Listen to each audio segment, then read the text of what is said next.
Dans le silence de cette heure, je te parle avec une certitude calme, parce que tu n'es pas en train d'être oublié, tu es en train d'être réorganisé. Il y a des moments où la vie semble s'être serrée autour de toi, comme si chaque porte avait demandé plus d'efforts que la précédente, mais ce n'est pas un signe d'abandon.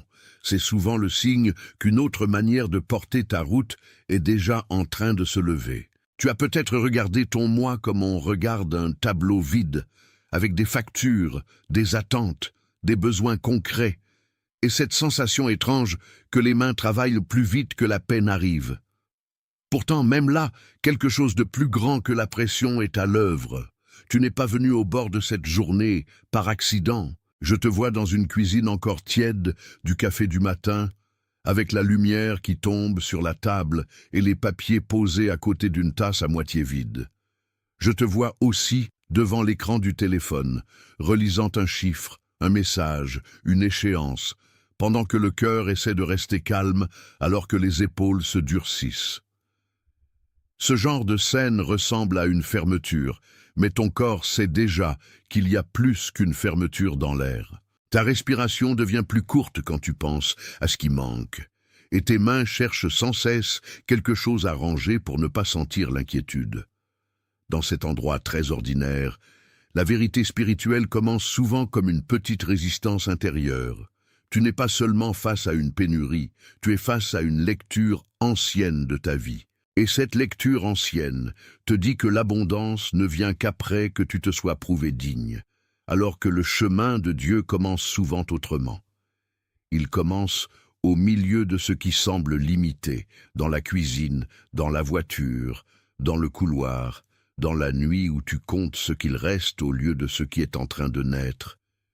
Tu sens peut-être une lourdeur discrète dans la poitrine, comme si tout reposait sur toi, et pourtant cette lourdeur n'est pas ta nature. Elle est le poids d'une ancienne façon de croire que tu dois tout produire seul.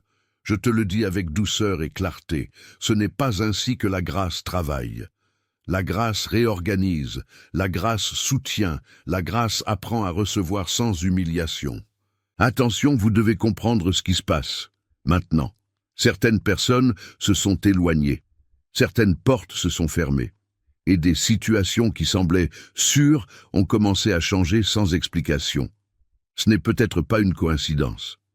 Le protocole secret des élus a été créé pour ceux qui sentent que Dieu réorganise leur vie, mais qui ne comprennent pas encore la raison de tant de pertes, de silence et d'interruptions. À travers cette étape, vous apprendrez à reconnaître ce qui doit être laissé derrière vous, ce qui est en train d'être protégé, et quels signes peuvent apparaître avant un grand changement. Ne forcez pas des portes qui ont peut-être été fermées pour vous protéger. N'insistez pas auprès de personnes ou sur des chemins qui ont déjà accompli leur rôle dans votre parcours. Il arrive un moment où insister cesse d'être de la foi et devient de la résistance. Découvrez maintenant le protocole secret des élus. Je l'ai laissé pour vous tout en haut des commentaires de cette vidéo.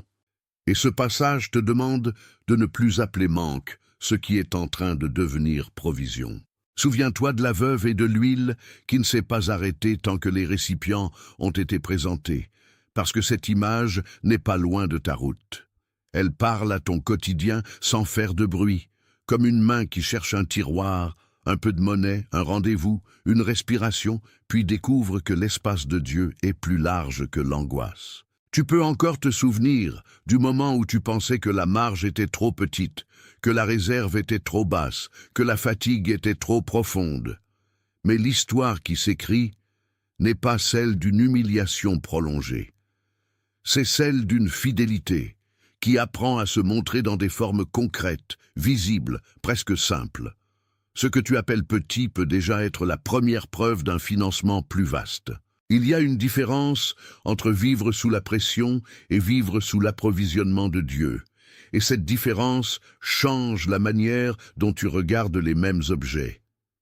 La même table n'annonce plus seulement la limite, elle devient un lieu de passage. Le même relevé n'annonce plus seulement la peur, il devient un espace où la sagesse commence à parler. Tu peux sentir dans ton ventre une tension qui se relâche par petits degrés quand tu cesses d'exiger que le futur arrive. avec bruit. Une provision vraie n'écrase pas ton esprit, elle l'aligne. Elle ne te pousse pas à l'avidité, elle te ramène à une confiance sobre. Et cette confiance sobre est plus solide que l'euphorie de quelques heures. Elle tient quand la porte semble encore fermée. Regarde bien la manière dont une journée ordinaire peut changer quand tu n'interprètes plus tout à partir de la peur. Le bus, le bureau, la cuisine, l'atelier, la maison, chacun de ces lieux peut contenir une semence que tu n'avais pas reconnue. Tu connais l'habitude de calculer, de retrancher, de te préparer au pire avant même d'avoir reçu le premier signe. Ce réflexe n'est pas la voie finale sur ta vie. Il est seulement l'écho d'un passé qui a voulu te convaincre que tu devais mériter chaque souffle. Mais aujourd'hui, quelque chose est en train de te revenir. Et ce retour commence souvent par une simple paix au fond du torse, là où la panique n'arrive plus à régner comme avant. Je te parle aussi de ce que tu fais quand personne ne te voit, parce que l'abondance divine aime les gestes silencieux. Quand tu ranges tes papiers, quand tu éteins la lumière, quand tu recommences à prier sans spectacle, quand tu refuses la comparaison qui t'épuise, tu es déjà en train d'ouvrir la pièce intérieure où l'approvisionnement peut entrer. Parfois tu penses que rien ne bouge, parce que rien n'a encore explosé. Mais beaucoup de choses de Dieu entrent sans explosion, comme une facture réglée, une idée juste, une porte discrète, une rencontre au bon moment. Cela peut être modeste à l'œil pressé, mais c'est puissant dans la trame invisible. Et ce que le monde appelle petit peut être précisément la manière dont le ciel enseigne la stabilité. Tu apprends à reconnaître le fin commencement du financement avant qu'il ne devienne évident. Tu n'es pas devant une promesse vague, tu es devant une réorientation de ton regard. Quand tu cesses de demander à la peur de te guider, tu commences à voir ce qui était déjà en route. Ce n'est pas magique, c'est fidèle. Ce n'est pas un caprice céleste, c'est une économie spirituelle qui honore la confiance, l'obéissance et la simplicité. Tu peux avoir encore des questions, et pourtant tes questions ne sont plus le centre du tableau. Le centre se déplace vers celui qui sait alimenter, ouvrir, soutenir et maintenir. Et ce déplacement change tout parce qu'il te retire du trône de la survie. Tu n'as pas été créé pour vivre à genoux devant la pénurie. Il y a des matinées où tu regardes ton agenda comme on regarde un champ nu. Les cases vides te semblent plus fortes que les possibles, puis tu te souviens d'un mot entendu, d'une paix reçue, d'un verset murmuré, et le champ change de couleur sans changer de forme. C'est là que la sagesse entre. Elle ne nie pas les chiffres, elle leur refuse le dernier mot, elle ne t'ordonne pas de faire semblant, elle t'apprend à marcher sans panique, et cette marche, même lente, est déjà une forme de richesse. Une vie financée par Dieu n'est pas une vie sans responsabilité, c'est une vie sans esclavage intérieur. Si, en t'écoutant, tu as senti au moins un de ces signes se poser en toi, si tes épaules ont baissé ne serait-ce qu'un instant, écris dans les commentaires 888. Ce n'est pas un mot vide, c'est un accord discret avec ce qui se révèle déjà. 888 parle ici comme un signe d'abondance qui déborde la logique de la peur. Écris 888, puis reviens à moi. Ce petit geste ne crée pas la vérité, il la reconnaît. Et reconnaître ce qui est vrai change la façon dont tu entres dans la suite. Reviens maintenant à ta respiration, parce que la respiration dit souvent ce que le cœur commence seulement à comprendre. Tu n'as pas besoin de forcer ce moment, tu as seulement besoin de le laisser descendre là où ton âme s'est écoutée. Ce qui vient de s'ouvrir en toi n'est pas une émotion passagère, c'est un seuil. Et un seuil demande de l'attention, pas de la précipitation.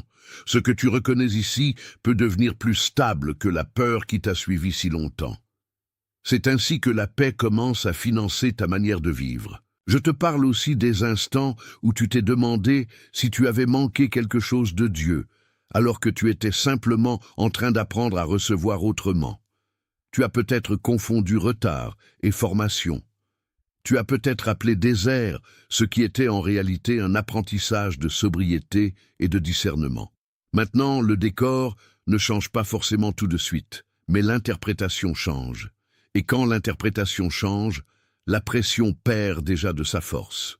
Tu commences à voir que certaines portes ne se sont pas fermées pour te punir, mais pour te protéger d'une dépense inutile. Ce n'est pas un refus, c'est un tri. Dans l'odeur du repas, dans le bruit d'une assiette, dans la facture posée sur le meuble, tu peux sentir combien l'ancien récit te tenait serré. Il disait que tu devais courir avant d'avoir reçu, prouver avant d'être soutenu, saisir avant d'avoir reçu la paix. Mais une autre histoire te visite maintenant. Elle te dit que la main de Dieu sait financer les étapes, pas seulement les grands sommets. Elle te dit que l'approvisionnement peut prendre la forme d'une idée précise, d'un contact opportun, d'une décision sage, d'une discipline nouvelle. Et elle te dit aussi que rien de tout cela n'est humiliant. C'est une façon de te rendre solide. Au milieu des notifications, des retards, des listes de choses à payer ou à réparer, tu peux entendre comme une autre voix demande la place. Elle ne crie pas. Elle ne manipule pas. Elle te rappelle seulement que l'abondance véritable n'est pas d'abord un excès visible, mais une couverture juste, un soutien fiable, une mesure suffisante pour avancer. C'est pourquoi tu n'as pas besoin de te comparer à ceux qui affichent plus. Leur scène n'est pas ta preuve. Ta route a sa propre précision. Et la précision de Dieu n'est jamais en retard. Elle arrive au moment où ta confiance est prête à reconnaître la main qui porte. Pense à la manière dont un arbre ne demande pas la permission de porter des fruits quand la saison vient. Il ne s'agite pas dans le vent pour convaincre le ciel. Il reste là, enraciné, vivant, exposé, et le fruit apparaît quand la vie circule librement. Toi aussi, tu es en train d'être replacé dans une circulation plus saine. Tu n'as pas à courir après chaque souffle. Tu as à rester relié à la source qui sait nourrir sans épuiser. Et plus tu reçois cette vérité, plus tu comprends que la rareté n'était pas ton identité. Elle était une circonstance. Les circonstances changent quand la lecture intérieure change. Il y a une différence entre un conte qui se vide et une âme qui s'endurcit. Et tu es en train d'être préservé de la seconde. C'est pourquoi certaines tensions deviennent des invitations à revenir à l'essentiel. Quand tu te tiens devant un écran, quand tu regardes une porte fermée, quand tu attends une réponse, ton corps peut vouloir se raidir, mais ton esprit apprend à ne plus faire de chaque retard un verdict. Cela demande du temps, et ce temps est déjà un cadeau. Ce que Dieu finance d'abord n'est pas seulement ton besoin extérieur, c'est ta capacité intérieure à ne pas te perdre. Et cette capacité vaut plus que la panique qui voulait te conduire. Imagine le lendemain matin quand tu te lèves sans porter le même poids dans les épaules. Imagine que tu regardes le même couloir, la même table, la même heure, mais avec une autre solitude dans le cœur, moins dure, moins fermée. Tu n'es pas en train d'effacer les faits. Tu es en train de recevoir une lecture plus juste des faits. Il y a des jours où l'âme a besoin d'entendre qu'elle n'est pas sous condamnation, elle est sous conduite. Et la conduite de Dieu peut sembler lente à l'œil impatient, mais elle n'est jamais stérile. Elle travaille jusqu'au fond, là où les décisions prennent racine. Tu connais probablement ce moment où l'on veut tout résoudre d'un coup, tout boucler, tout sécuriser. Ce réflexe fatigue le souffle et rend l'âme nerveuse. Or, la manière de Dieu ne te demande pas de tout sécuriser avant de marcher. Elle te demande de marcher assez pour voir la prochaine provision. Ce principe ne flatte pas l'orgueil, mais il guérit l'agitation. Il apprend à ton cœur à préférer le fidèle au spectaculaire.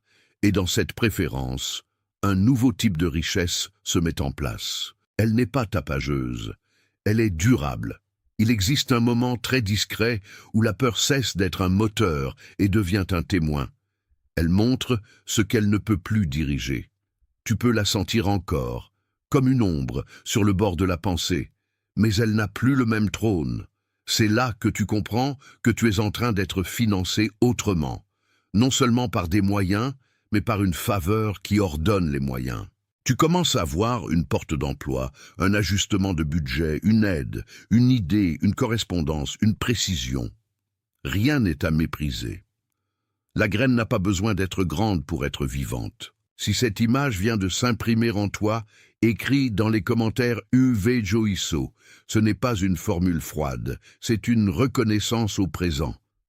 UV Joiso dit simplement que la lumière a touché l'endroit où tu ne voulais plus imaginer. Écris UV Joiso, puis reviens à moi. Le fait de l'écrire ne force rien, il scelle seulement ton assentiment avec ce qui se dévoile.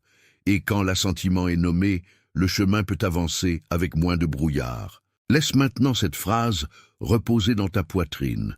Tu n'es pas en train de regarder une théorie, tu es en train de traverser un déplacement. Les mains qui se crispaient peuvent se desserrer. Les pensées qui tournaient peuvent ralentir. Les épaules qui portaient trop peuvent apprendre une autre posture. Cette transformation n'a rien de théâtral, mais elle est profonde. Elle prépare la suite comme la terre prépare la pluie. Et ce qui se prépare en profondeur finit par devenir visible sans effort. Quand tu commences à marcher ainsi, tu remarques que certaines anciennes habitudes perdent leur pouvoir de séduction. Tu n'es plus obligé de répondre à toutes les urgences. Tu n'es plus obligé de confondre vitesse et direction. Tu peux fermer une porte qui te vole ta paix. Tu peux laisser une conversation se taire. Tu peux choisir le calme plutôt que la démonstration. Ce genre de choix n'a rien de faible. Il manifeste une nouvelle gouvernance intérieure. Et cette gouvernance intérieure change la manière dont l'extérieur vient à toi. Ce que tu finances par ton accord intérieur finit toujours par dessiner tes prochains pas. Il y a des scènes de la vie où cela devient presque tangible. Tu es dans la salle de bain, l'eau coule, et soudain tu sais que tu n'as plus besoin de mendier ce que tu peux recevoir. Tu es dans la voiture, au feu rouge, et tu comprends que l'attente n'est pas l'ennemi du ciel. Tu es dans ton lit, au bord du sommeil, et tu sens une paix nouvelle descendre comme une couverture juste. Ce ne sont pas des détails insignifiants. Ce sont des lieux de rééducation. Le corps apprend ce que l'âme accepte enfin. Ce que je t'annonce ici n'est pas une garantie de facilité. C'est une invitation à entrer dans une abondance plus vraie. Cette abondance peut inclure le nécessaire, la clarté, la stabilité, l'aide au bon moment et la sagesse de ne pas gaspiller ce qui t'est confié. Elle peut aussi t'apprendre à recevoir sans honte et à donner sans peur. Les deux mains deviennent plus libres quand le cœur cesse de surveiller tout le temps. Et plus les mains deviennent libres, plus tu découvres que le financement de Dieu est déjà en train d'habiter tes gestes. Cela se voit d'abord dans la paix, puis dans le pas, puis dans la porte. Je sais que tu as connu des saisons où l'on te demandait de faire plus avec moins, et cela a marqué ton souffle. Tu as peut-être commencé à penser que vivre ainsi était normal. Mais ce n'était pas ton identité, seulement une étape. Maintenant, l'étape se retourne en leçon. Ce que tu appelles passé ne gouverne plus la même façon de voir. Tu n'es pas condamné à la disette émotionnelle, spirituelle ou intérieure. Tu peux recevoir une mesure nouvelle. Et cette mesure nouvelle a le goût du calme et de la dignité. À ce stade, laisse le souvenir des derniers mois revenir sans dureté. Regarde les moments où tu as cru manquer, puis les moments où une aide est arrivée exactement quand tu n'avais plus de plan. Regarde les petits soutiens que tu as presque oubliés. Regarde les provisions qui n'ont pas fait de bruit. Rien de tout cela n'était accidentel. Cela dessinait déjà une pédagogie. Le ciel t'apprenait à voir avant d'exiger, à remercier avant de contrôler, à marcher avant de tout comprendre. Et cette pédagogie continue maintenant avec plus de clarté. Tu peux même sentir la différence entre une attente tendue et une attente habitée. La première serre les dents, la seconde ouvre les yeux. La première se fatigue vite, la seconde demeure. C'est cette attente habitée qui t'est rendue aujourd'hui. Elle sait attendre sans sombrer, discerner sans paniquer, avancer sans s'éparpiller. Elle ne nie pas les besoins, elle refuse seulement de les laisser devenir des maîtres. Et là où les besoins cessent d'être des maîtres, l'abondance commence à prendre forme. Alors, si ton cœur a reconnu ce mouvement, laisse-le descendre encore, et laisse aussi ton geste extérieur le confirmer. Dépose un simple like comme un amen discret, sans bruit, comme on dit oui à une parole qui a trouvé juste. Ce n'est pas une mesure, c'est une résonance. C'est une façon calme de dire que ce qui a été nommé ici correspond à ce que tu portais déjà en toi. Deshuselai comme on pose une marque de paix, non pour montrer mais pour accorder. Puis reviens à moi, parce que la route continue et que cette route veut être habitée jusqu'au bout. L'amen n'est pas l'arrêt, il est l'accord qui ouvre la suite. Et dans cette suite, tu n'es pas seul, même si le chemin a parfois donné cette impression. Il y a d'autres personnes, en d'autres lieux, qui reçoivent la même confirmation dans leur silence. Il y a des cœurs fatigués, des consciences prudentes, des mains qui ont trop porté, et pourtant la même lumière les rejoint. Tu fais partie de cette reconnaissance qui circule sans se vanter. Elle n'a pas besoin de se proclamer pour être réelle. Elle se repère à la paix qu'elle laisse derrière elle. Et cette paix ne ment pas. Elle indique que tu viens d'entrer dans un espace plus large que la peur. Pense maintenant à quelqu'un qui t'est venu à l'esprit pendant que je parlais. Peut-être une personne discrètement fatiguée, peut-être quelqu'un qui cherche en silence, peut-être quelqu'un qui travaille dur sans se sentir vu. Envoie-lui ce message comme on remet une lettre importante à la bonne main. Ce n'est pas une recommandation, c'est une livraison. Il y a des paroles qui appartiennent à ceux qui attendent depuis longtemps sans le dire. Et quand tu reconnais ce visage intérieur, tu participes à ce que la grâce distribue. Cette livraison peut alléger plus d'un cœur. Alors, partage-le à cette personne venue à l'esprit, puis reviens à moi, parce que le reste du chemin veut encore te fortifier. Avant que cela ne se referme, écris dans les commentaires « Je suis choisi ».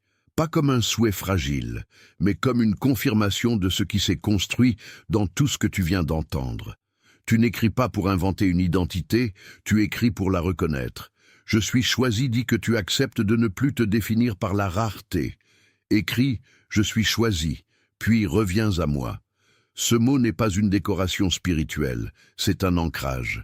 Et un ancrage devient fort quand il est dit avec simplicité. Tout ce qui t'a traversé jusqu'ici prend maintenant une forme plus nette. La table, la voiture, la nuit, l'écran du téléphone, les chiffres, les retards, les respirations, tout devient partie d'une même pédagogie. Tu vois enfin que la faim, la fatigue et l'attente n'étaient pas les derniers mots. Elles étaient des passages. Tu comprends aussi que la paix n'est pas un luxe, mais une ressource. Et cette ressource peut t'apprendre à financer tes choix plus sagement que la panique. C'est pourquoi le chemin que tu entres n'est pas un raccourci, c'est une réconciliation. Tu rentres dans une manière de vivre qui n'épuise plus ton âme pour rassurer ton agenda. Je te bénis dans la partie la plus réelle de ta vie, là où personne ne voit toutes les luttes que tu portes. Tu es confirmé, tu es rappelé, tu n'es pas en retard, tu n'es pas abandonné. Tu es remis en route vers ce qui n'a jamais été détruit en toi. Tu es gardé dans la nuit où tu apprends encore. Tu es soutenu dans le jour où tu dois encore choisir avec sagesse. Tu es entouré d'une fidélité qui dépasse ton propre calcul. Là où tu pensais devoir tout porter, tu découvres une charge plus douce et une main plus sûre. Là où tu pensais vivre sous la restriction, tu découvres une couverture qui ne se vante pas. Aujourd'hui, partout où des cœurs se reconnaissent dans cette parole, une même paix se lève sans bruit. Tu fais partie de cette œuvre discrète qui n'a pas besoin d'éclat pour être vraie.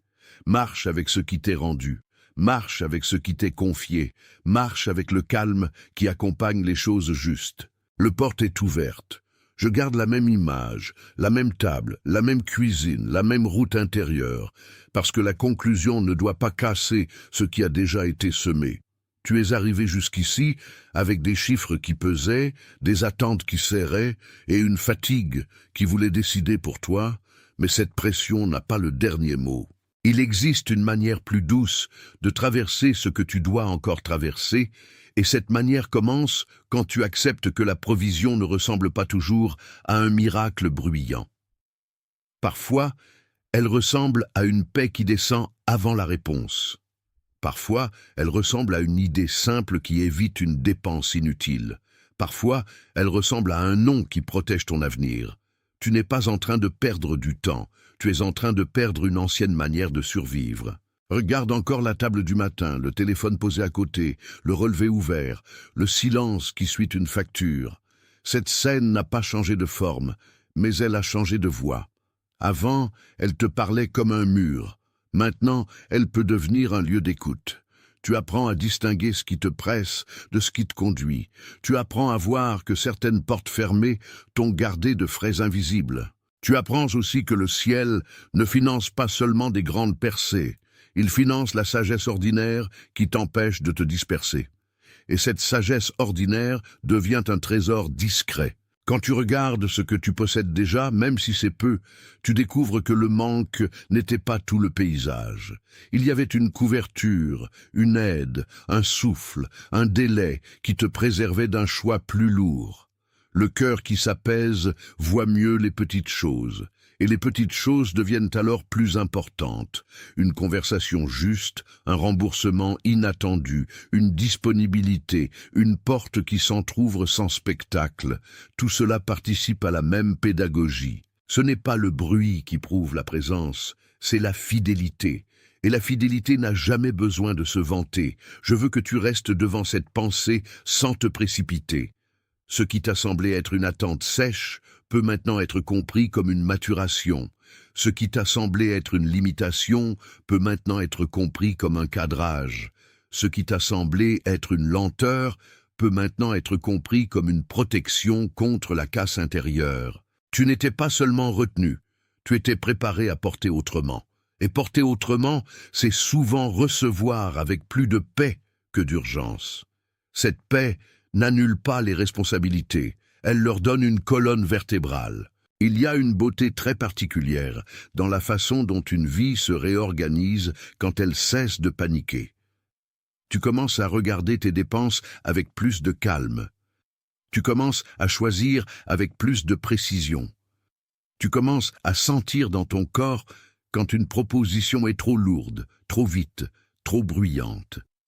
Ton ventre sait parfois avant ta tête. Tes épaules savent quand une charge n'est pas pour toi. Ta respiration sait quand une porte veut entrer dans ton âme sans y être invitée. Cette lucidité est un don, pas une menace. Le financement de Dieu ne se limite pas à ce qui entre. Il inclut aussi ce qui est empêché de sortir inutilement. Voilà pourquoi certaines coupures deviennent des bénédictions déguisées. Voilà pourquoi certaines pertes apparentes te rendent plus léger qu'une réussite mal placée. Voilà pourquoi tu ne dois pas mesurer cette saison seulement à ce qui apparaît sur le papier. Il y a aussi ce qui s'écrit dans ta manière d'habiter le papier sans trembler. Il y a ce qui s'écrit dans la façon dont tu respires quand la nuit tombe.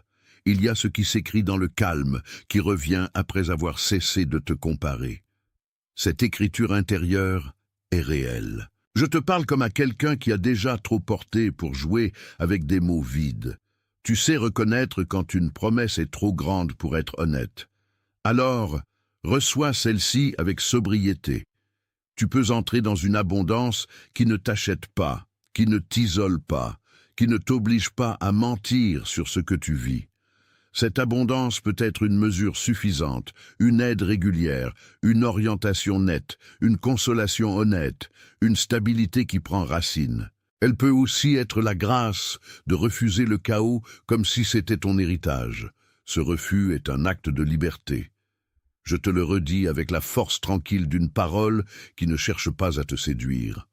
Tu n'es pas né pour courir derrière chaque inquiétude comme si elle était un maître. Tu n'es pas né pour interpréter la moindre absence comme une condamnation.